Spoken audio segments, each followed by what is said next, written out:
Last night was a historic night. We picked up 17 seats. We created the largest Republican majority in the history of the state. A pickup of 17 seats, according to our figures, is the largest Republican pickup in the history of the state and the largest pickup for either party since the 1930s. We did that by beating 10 incumbents, and we beat 7 open Democrat seats. And I think the voters in Missouri sent a very, very strong message, and they want a government that's accountable. They want one that lives within its means, that holds the line on taxes, that encourages economic development so that anyone that wants a job can find one. And the people and the Republicans in the Missouri House heard their message loud and clear, and that's exactly how we're going to go.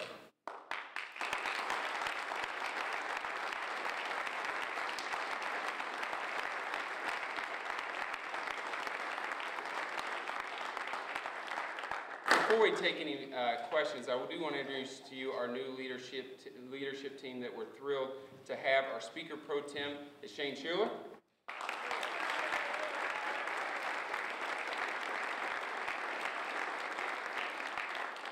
Our Majority Leader is Tim Jones. Our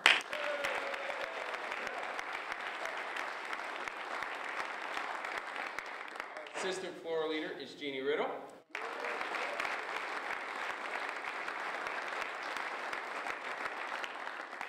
Majority Whip is Jason Smith.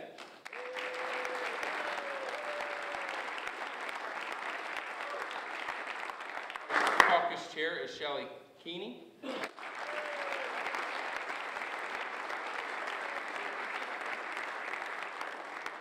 And our Caucus Secretary is Sue Allen.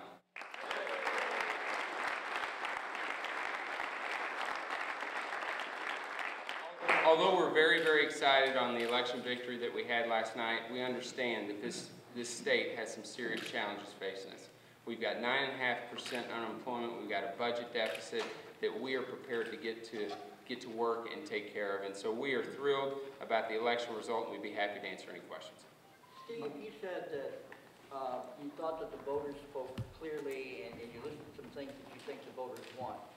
Are you confident that that's what the voters want? Or did the voters just say, we don't like who's there, let's start over? Well, that's what the Democrats would make you think, but it wasn't an anti-incumbent environment. We didn't lose a single incumbent, but the Democrats lost 10 incumbents. So you tell me what the message is. We didn't lose an incumbent, and they lost 10. I would argue that it was an anti-democratic environment. What made the difference? Well, I mean, we sat here about a year and a half ago when I was elected a speaker designee, and we talked about the challenges facing us, and I told you that day that we have the best team of any political organization in the state, hands down. And part of that is recruiting better candidates. The people that you see behind me are great candidates. They're community leaders, they're hardworking people, they're from all walks of life, from education to farming and agriculture. And the reality is, we ran better campaigns than they did, and we recruited better candidates, and you saw an overwhelming victory. How much did anti-democratic feel across the country play in the Missouri race? Well, I think it helped. I mean, obviously, you know, I was the chair of HRCC in 2008, and I was a big part of it in 2006 when we were swimming upstream, and it was difficult. And that makes the losses that we had in 2008 seem almost amazing right now, that we only lost 3 seats. Now, keep in mind, in 2008, the Republicans were dealing with the same thing that in 2010 the Democrats had to. The difference is we lost 3, they lost 17. Steve, what's going to be your signature issue? Last session, you made an effort to completely ban lobbyist gifts to legislators. For 2011, what's your signature issue? Well, you know, I've been in every county in this state at least once, many times twice, and I don't care if you go to Perry County in southeast Missouri, or Nottoway County in northeast Missouri, or Berry County in southwest Missouri, or Hannibal. People want us to put people to work. So every speakership has their theme and what they'd like to accomplish. Mine's going to be real simple. It's about jobs. Can you translate that into policy? I mean, Yeah, I mean, I think you look in the past, and we're going to be laying out our agenda here in the upcoming weeks. That's called the Show Me Solutions Initiative. But it will include regulatory reform. It'll include tax reform. Will include legal reform. And so, you know, there's a lot of things that we think that we can do. We think that we can do a better job of providing incentives for the state to be compatible on and competitive with surrounding states. And so it's not one single issue, Jason. It's a group of issues. But I will tell you that we're going to work day in and day out to make sure that Missouri is as business friendly as we can possibly be, and make sure that anyone that wants a job can find one. You're not quite veto-proof, but you're close. We're working on it. Are you strong enough to force this governor's hand? Well, I think, you see a unique dynamic. I mean, keep in mind, this governor ran on expanding welfare and restoring all the Medicaid cuts. The last year, this governor's main issue was eliminating or really dismantling the economic development tools that the House and the Senate, in a bipartisan way, have created to try and attract jobs. And so I think the governor better step back and look at the election results and see if he's on the right track. I will tell you, when the governor wanted to expand Medicaid, it was the House that said no under Speaker Ron Reacher's leadership, and I think we saw from the voters that was the right thing to do. How would you describe your relationship with the governor? Because at the end of last session, you were highly critical of him traveling to Kansas City rather than being here working with you on different things. How would you describe your relationship with the governor? My relationship with him is good. We're cordial. I just fundamentally disagree with him on a host of issues. I would say my relationship with him is probably better than the Democratic Party's relationship with him right now after this election. Talk about cordial, but working in legislation. Yeah, I mean, listen, the people from Perryville, I'm from a very conservative district. The people from Perryville want us to work together. They want us to reach across the aisle. And that's exactly what you're going to see from me. If you followed me as floor leader, I would say as the floor leader, I probably passed more minority bills than any floor leader in recent memory.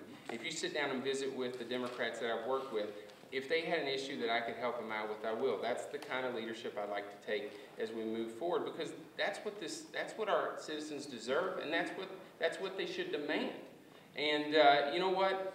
If a Democrat has a good idea, and if it's better for the state, I'm going to be the first one to be for it. Do you expect growing pains to slow down the first year with so many new lawmakers? Well, sure. I mean, it's a challenge. Listen, think about this, and I think this number is correct. We've got 57 new Republican freshmen. The Democrats only have 59 caucus members. So yes, there's going to be some growing pains, but I'm telling you what, we've recruited a group of hardworking, smart, honest, ethical people, and there will be a learning curve, and we're going to start to improve and give them the tools they need to be successful, and we're going to start that here in the upcoming weeks. You mentioned legal reform. What type of legal reform are you thinking of? And would you push to alter the nonpartisan court plan? The answer on altering the nonpartisan court plan is yes, I would, because I think it's important that every citizen should have some input on who their judges are. The way the system works now, you've got unelected individuals that are making decisions on who our judges are. On the federal system, if there's a judge appointment, if I have a problem with it as a normal citizen, I can go to my United States Senator and say, I like this judge, or I dislike this judge for this reason. I have voice in it. The system, the way it works now, we have no voice. And so, as far as that goes, yes, I would be interested in doing that. On the legal reform, I think you have to look at what the courts have done, and I think we're going to look at employer legal reform that the House has passed before. It's something we're probably going to look at again.